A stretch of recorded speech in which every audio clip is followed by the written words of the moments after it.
नमस्कार, मैं नासिर हुसैन। आप देख रहे हैं किसान तक। इस वक्त हम मौजूद हैं CIRG यानी केंद्रीय बकरी अनुसंधान संस्थान मथुरा में। बकरियों के लिए हरे चारे की किल्लत हमेशा से बनी रहती है, यानी यहाँ तक कि बारिश के मौसम में जब चारों तरफ हरियाली होती है उस वक्त भी बकरियों को हरा चारा बहुत ही संभल कर खिलाया जाता है और खिलाया जाना भी चाहिए, क्योंकि बारिश के दौरान हरा चारा प्रदूषित भी होता है। तो जब हरा चारा प्रदूषित हो रहा है, उसकी कमी है, और अब जो सितंबर के बाद अगला महीना है उसमें अक्टूबर से सर्दियां शुरू हो जाएंगी, तो उस सर्दी के मौसम में बकरियों का हरा चारा कैसा हो, किस तरह से वो जो सर्दियों का टाइम है 4 महीने का, 5 महीने का, फरवरी मार्च तक का, तो उस वक्त बकरियों को हरा चारा भरपूर किस तरह से मिलता रहे, इस बारे में हमारे साथ बात करने के लिए मौजूद हैं CIRG के senior scientist doctor Mohammad Arif. तो आइए जानते हैं उन्हीं से कि सर्दियों में बकरियों का हरा चारा किस तरह का होना चाहिए। देखिए, बकरियों की हम बात करें तो बकरियां जो है, हम कहेंगे बकरियों के लिए वर्ष भर हरा चारा उत्पादन का हमने डिस्कस किया था कि उनके लिए हम वर्ष भर हरे चारा उत्पादन के लिए एक फसल चक्र तैयार कर सकते हैं।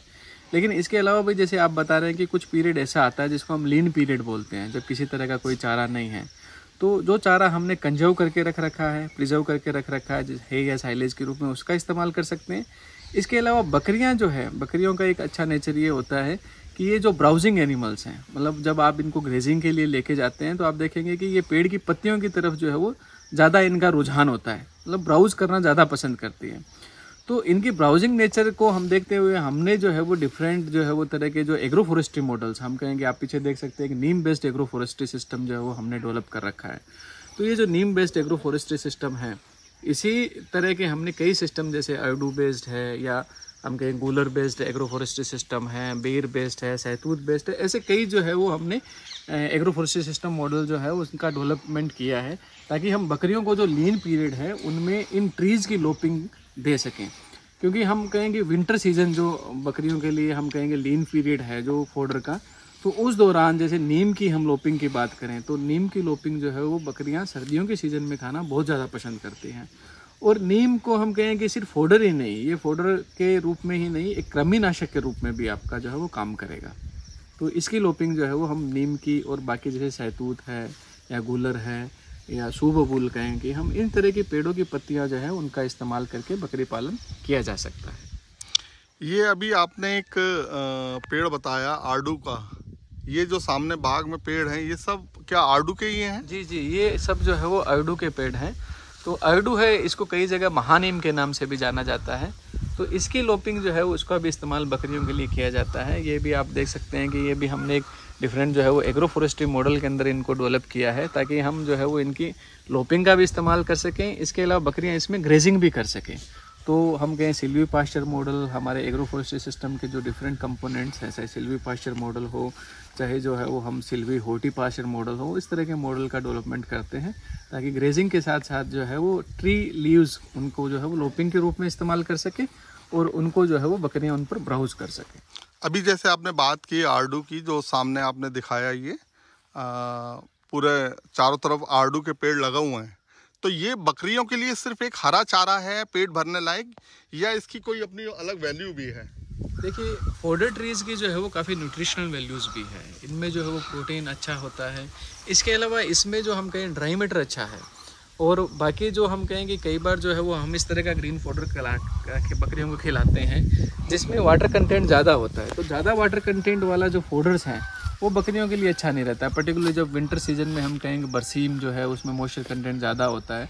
तो ज़्यादा मॉइस्चर वाला जो है वो चारा जब बकरियों को खिलाते हैं, खासकर जब बच्चों को, तो उनमें डायरिया की संभावना रहती है। तो इसलिए हम थोड़ा सा इस तरह का चारा प्रेफर करते हैं जो थोड़ा ड्राई नेचर में हो, मतलब बहुत ज़्यादा मॉइस्चर ना हो उसमें। तो इसलिए जो सर्दियों में मैंने आपको पहले भी कहा था कि सर्दियों में जो हमारी लोपिंग जो है, जैसे नीम की लोपिंग है या आड़ू की है या सूबबूल है, इस तरह की लोपिंग जो है उसका इस्तेमाल बहुत अच्छी तरह से किया जा सकता है। तो देखा दर्शकों आपने कि आने वाली सर्दियों में हम हरे चारे का इंतज़ाम किस तरह से और कैसे कर सकते हैं, कौन कौन सा हरा चारा हमें सर्दियों के दौरान बकरियों को, अपने बकरों को खिलाना चाहिए, और उस हरे चारे से दूध में और मीट में, जैसा कि ख़ास तौर पर बकरों का पालन मीट के लिए होता है, तो उसका फ़ायदा हम इन दोनों चीज़ों में उठा सकते हैं और अपनी इनकम को बढ़ा सकते हैं। तो इसी तरह के और वीडियो देखने के लिए आप हमारे साथ बने रहें किसान तक पर।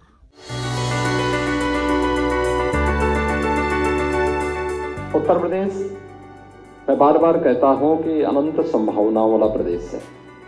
प्रकृति और परमात्मा की असीम कृपा इस प्रदेश पे रही है।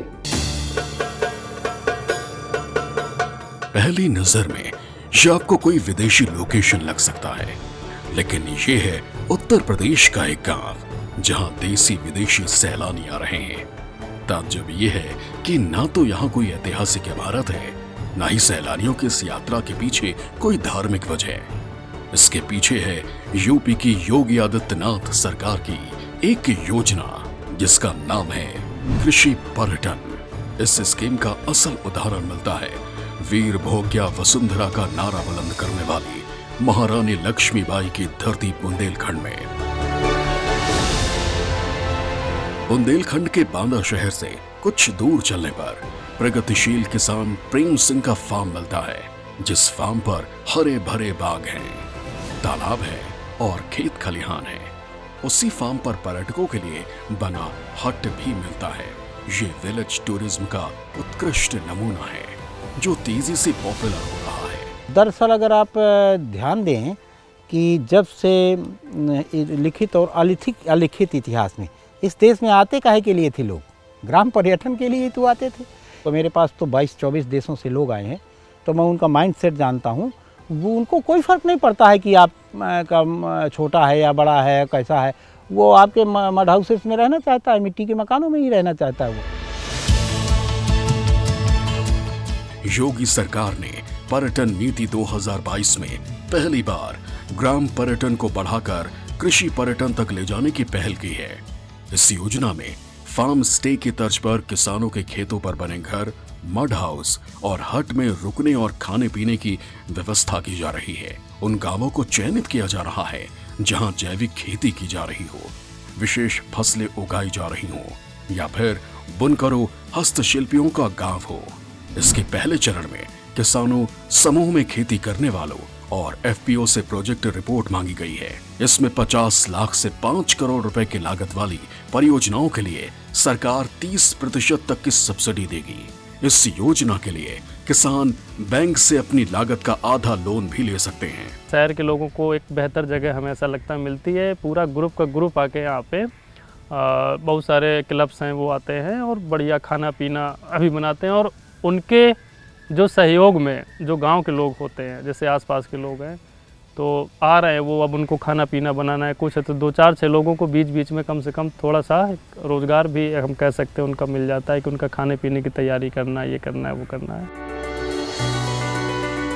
शुरुआती चरण में आगरा, प्रयागराज, वाराणसी, लखनऊ और अयोध्या के आसपास के इलाकों में कृषि पर्यटन के केंद्र विकसित करने पर जोर दिया गया है।